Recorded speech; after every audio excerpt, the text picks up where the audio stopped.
नमस्कार प्रिय विद्यार्थियों, आज की इस ज्ञान गंगा क्लासेज में आपका हार्दिक स्वागत व अभिनंदन। आज अपन कक्षा 6-7 प्रवाह हिंदी कार्य पुस्तिका जो 2024-25 में चल रही है उसके कार्यपत्रक 11 से 15 तक को हल करेंगे, साथ ही आंकलन नंबर 1 को भी हल करेंगे। मैंने अब तक कक्षा 6-7 के हिंदी कार्यपत्रक 1 से 10 तक पूरे करवा दिए हैं। वो देखना हो तो प्ले लिस्ट में जाके आप देख सकते हैं। मैं आशा करता हूं कि आपको मेरे द्वारा दिए गए कंसेप्ट समझ में आ रहा होगा। आगे इसी कड़ी में कार्यपत्रक नंबर 11 से आज शुरुआत कर रहे हैं। कार्यपत्रक 11 जो है वो व्यवहारिक व्याकरण पर आधारित है।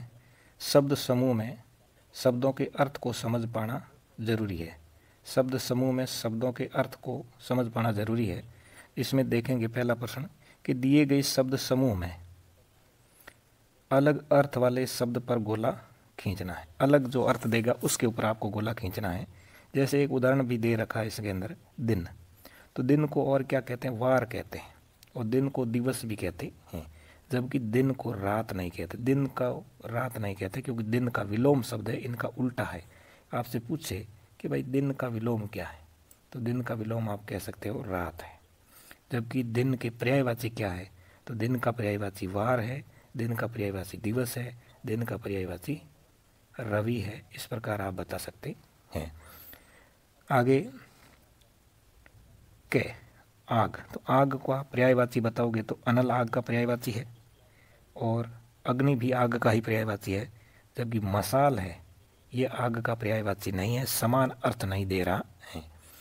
ख दोस्त, दोस्त को बंधु कह सकते हो, दोस्त को साथी कह सकते हो, जबकि दोस्त दुश्मन नहीं होता है, ये उनका उल्टा हो गया। ग नेत्र, नयन और आँख तीनों एक दूसरे के पर्याय है, समान अर्थ दे रहे हैं। आँख को नेत्र कह सकते हो, आँख को नयन कह सकते हो, जबकि आँख को पलक नहीं कह सकते हो, इसलिए ये अलग है। इसके ऊपर गोल घेरा करना है। ख पवन, वायु, हवा तीनों एक दूसरे के पर्याय है, जबकि तूफान अलग चीज है। इसके ऊपर गोल घेरा करना है। प्रश्न नंबर 2 देखते हैं। आपको अच्छा लगे तो एक बार वीडियो को सब्सक्राइब कर दीजिए, पहली बार आए हो तो। और आगे भी इसी तरह आपके सामने कंसेप्ट मिलेंगे। दिए गए शब्दों के 3 अर्थ लिखने, यानी पर्यायवाची शब्द लिखने हैं।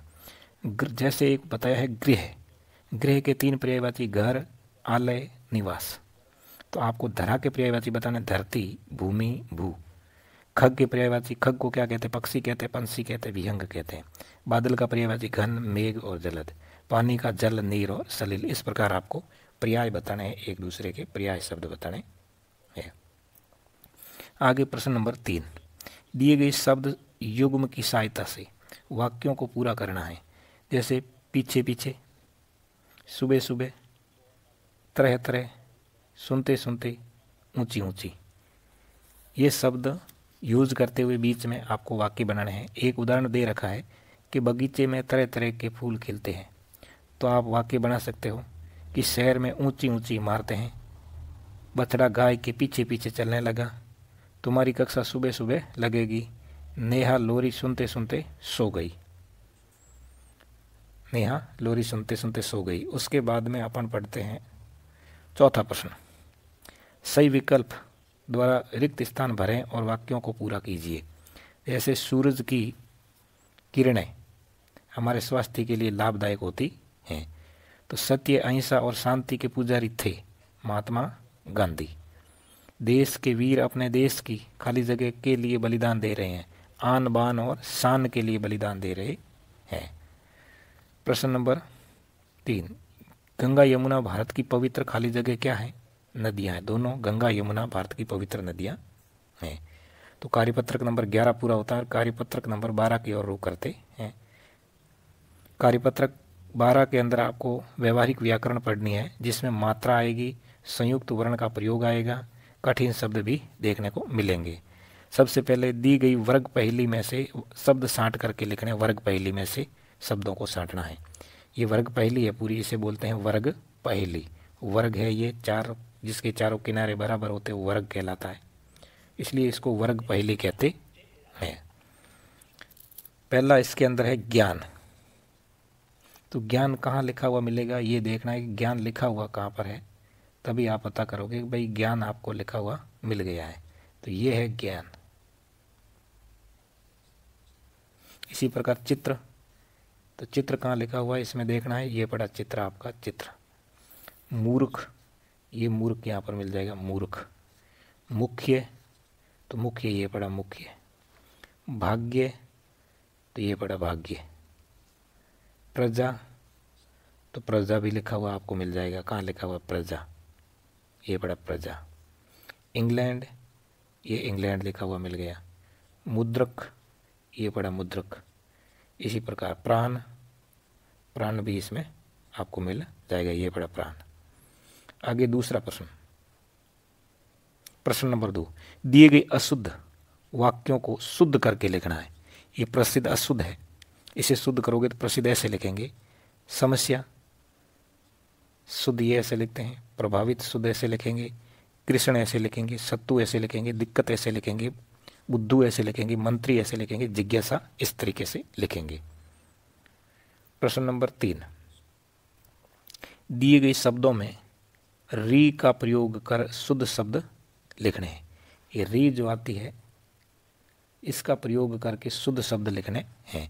जैसे कृपा, वृक्ष, पृष्ठ, ग्रह, मृग, कृपाण, घृणा, अमृत, भृगु, कृषि, दृढ़ और कृतज्ञ।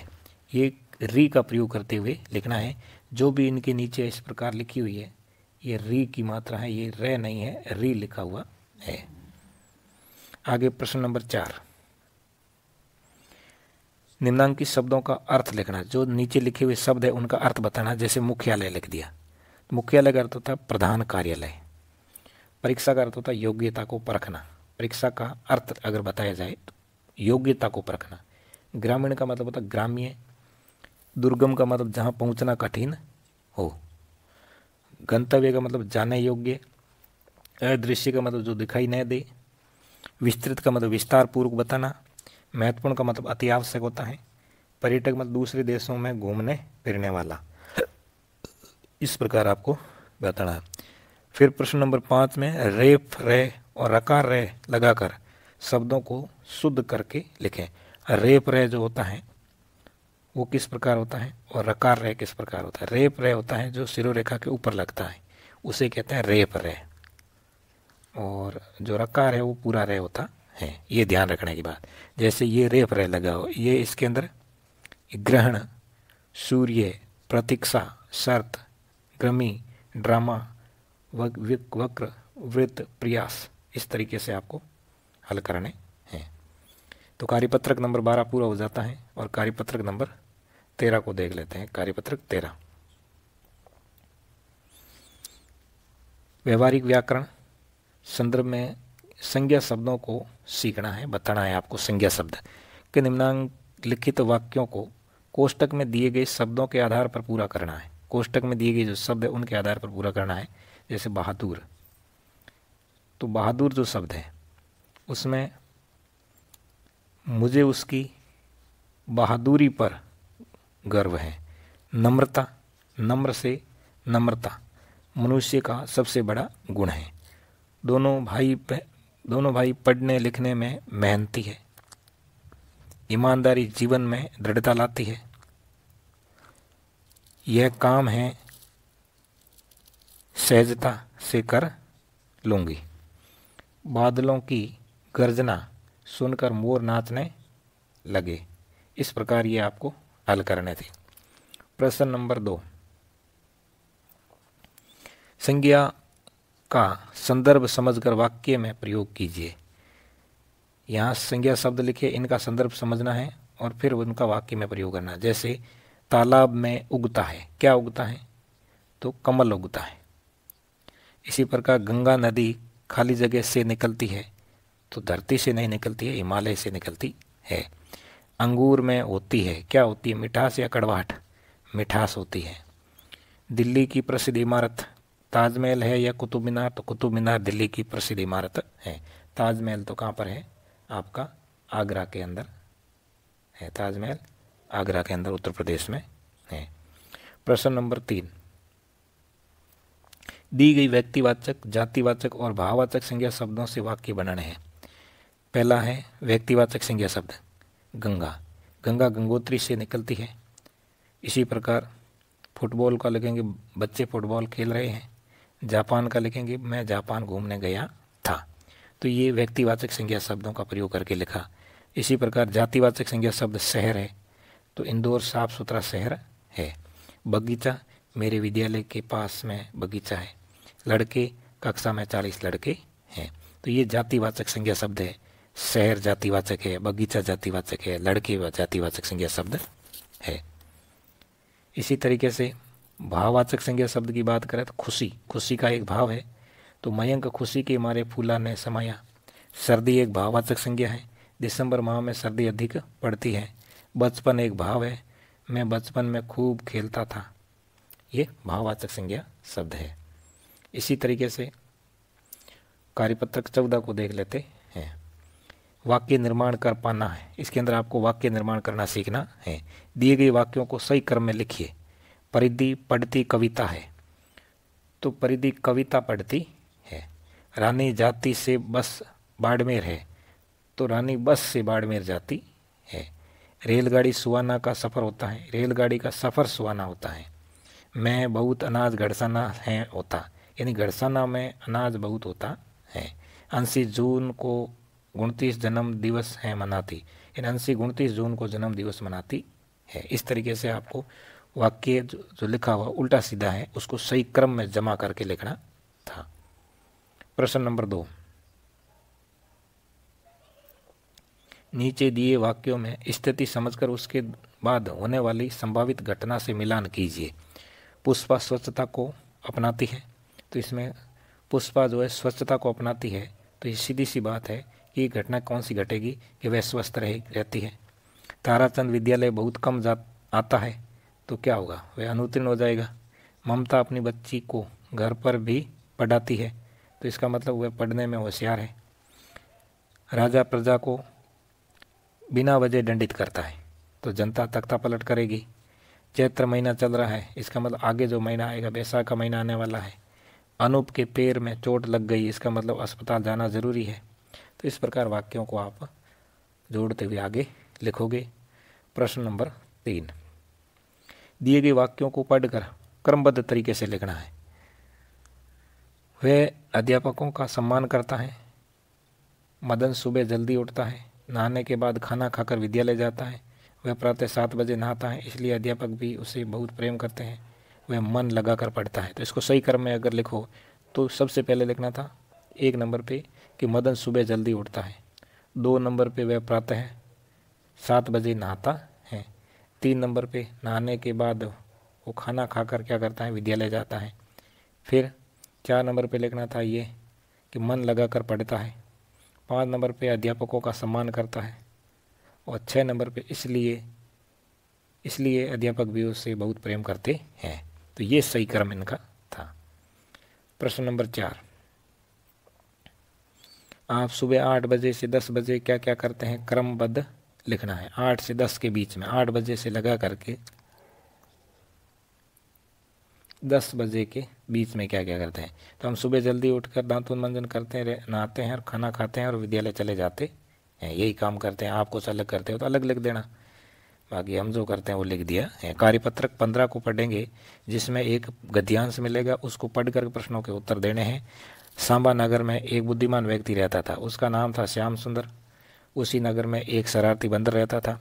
वह नगर के लोगों को तंग करता था, कभी उनका कोई सामान ले जाता था तो कभी बर्तन, खाना, कपड़े आदि। सभी लोग उससे परेशान हो गए थे।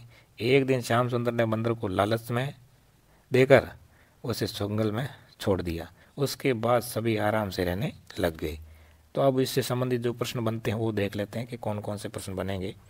ऊपर दी गई कहानी को पढ़कर प्रश्नों के उत्तर देने हैं। तो नगर में एक बंदर रहता था, तो कौन सा बंदर, सांबा था, चंबा था, बम्बा था, सांबा था, सांबा बंदर रहता था। सभी खाली जगह परेशान किससे थे, उस बंदर से परेशान थे। 2 नंबर प्रश्न, नीचे दिए गए शब्दों में से उचित शब्दों के प्रयोग करके रिक्त स्थान भरना है। सामने की बेल में लगे हैं आम या अंगूर। बेलों में हमेशा अंगूर लगते हैं, इसलिए अंगूर लगे हैं। धरती तवे की तरह खाली जगह रही है। ठंडी हो रही है या तप रही है? धरती तप रही है तवे की तरह। तवे की तरह सभी डिब्बों पर एक जैसा खाली जगह क्या निशान है या शान? निशान है। लोमड़ी खाली जगह जानवर है। मूर्ख है या चतुर है? तो चतुर जानवर है। बुद्धिमान व्यक्ति का क्या नाम था? तो बुद्धिमान व्यक्ति का नाम था श्याम सुंदर। श्याम सुंदर ने बंदर को कैसे पकड़ा? लालच में देकर के उसे पकड़ लिया। सभी आराम से कब रहने लगे? जब बंदर को पकड़कर जंगल में छोड़ दिया, तब से वो आराम से रहने लगे। तो कार्यपत्रक 11 से 15 तक पूरे हो जाते हैं। इसी से संबंधित आंकलन जो है उसे अपन हल करेंगे। आंकलन नंबर 1। दिए गए शब्दों के 3-3 पर्यायवाची शब्द लिखने हैं। सुमन फूल को कहते हैं, तो फूल है, पुष्प है, कुसुम है। सूर्य का रवि है, सूरज है, भानु है। दिन का दिवस है, वार है, सवेरा है। पेड़ का वृक्ष है, तरु है, पादप है। ये पर्यायवाची है एक दूसरे के। दूसरा प्रश्न देख लेते हैं, क्योंकि अभी पढ़ाई है तो उससे संबंधित आए हैं। सही विकल्प द्वारा रिक्त स्थान भरने हैं। कमरे में खाली जगह किताबें भरी पड़ी थी, तो अच्छाई या अच्छी? अच्छी किताबें भरी पड़ी थी। राहुल पेड़ की खाली जगह देख कर दंग रह गया। क्या देख करके? ऊंचाई या ऊंचाई? ऊंचाई देख करके दंग रह गया। लहलहाती फसल देख कर किसान क्या होता? खुश होता या खुशी? खुश होता है। धीरे धीरे प्रशांत फिर से पढ़ाई में रम गया। दिए गए अशुद्ध शब्दों को शुद्ध करके लिखना है। पुरस्कार है, कवित्री है, सम्मान है, परीक्षा है, ऋषि है, तबीयत है। ये शुद्ध है। ये लिखे हुए इनके गलत हैं, आप शुद्ध रूप में लिख देना। प्रश्न नंबर 4। दिए गए वाक्यों को सही क्रम में लिखना। चंद्र होशियार है पढ़ने में, यानी चंद्र पढ़ने में होशियार है। मोहित कल अलवर से आएगा। विशाल ने परीक्षा में अच्छे नंबर प्राप्त किए। अंकित खुश मिजाज है। इस प्रकार सही क्रम में इन चारों को लिखोगे। प्रश्नों के निम्नलिखित शब्दों का अर्थ बताना है। प्रेरक का अर्थ होता प्रेरित करने वाला। गणितज्ञ का अर्थ होता गणित शास्त्री। महत्वपूर्ण का अर्थ होता अति महत्वपूर्ण। अगला प्रश्न, दिए गए गद्यांश को पढ़कर सही विकल्प भरना है। हमारा भारत देश विश्व का 7वां सबसे बड़ा देश है। इस देश पर प्रकृति ने अपना भरपूर प्रेम और सौंदर्य लुटाया है। उत्तर में महान हिमालय जैसा विश्व का सबसे ऊंचा पर्वत खड़ा है, तो दक्षिण सागर में इसके पैर धोता है। इसके अलावा जंगल, पठार, मरुस्थल, कच्छारी भूमि, सुंदर घाटियाँ आदि सभी कुछ भारत की शान है। अतः यूँ कह सकते हैं कि भारत अपनी भौगोलिक विशेषताओं के आधार पर संसार को सबसे अनूठा देश और एक हम इसे अनूठे देशवासी भी कह सकते हैं। तो भारत विश्व का बड़ा देश है, 7वां बड़ा देश है। अगला प्रश्न, विश्व का सबसे ऊंचा पर्वत कौन सा है? हिमालय पर्वत है, सबसे ऊंचा पर्वत है। भारत को अनूठा देश माना गया है, किसके आधार पर? भौगोलिक आधार पर अनूठा। विश्व का समानार्थी होता है? नहीं होता है। भारत है विश्व का समानार्थी नहीं है। बाकी संसार है, दुनिया है, जगत है, ये तीनों समानार्थी, यानी तीनों एक दूसरे के क्या है? पर्याय है। तीनों एक दूसरे के पर्याय है। प्रश्न नंबर 10, गद्यांश के आधार पर भारत की विशेषता बतानी है। तो गद्यांश के आधार पर देखा तो भारत संपूर्ण प्रभुत्व संपन्न देश है।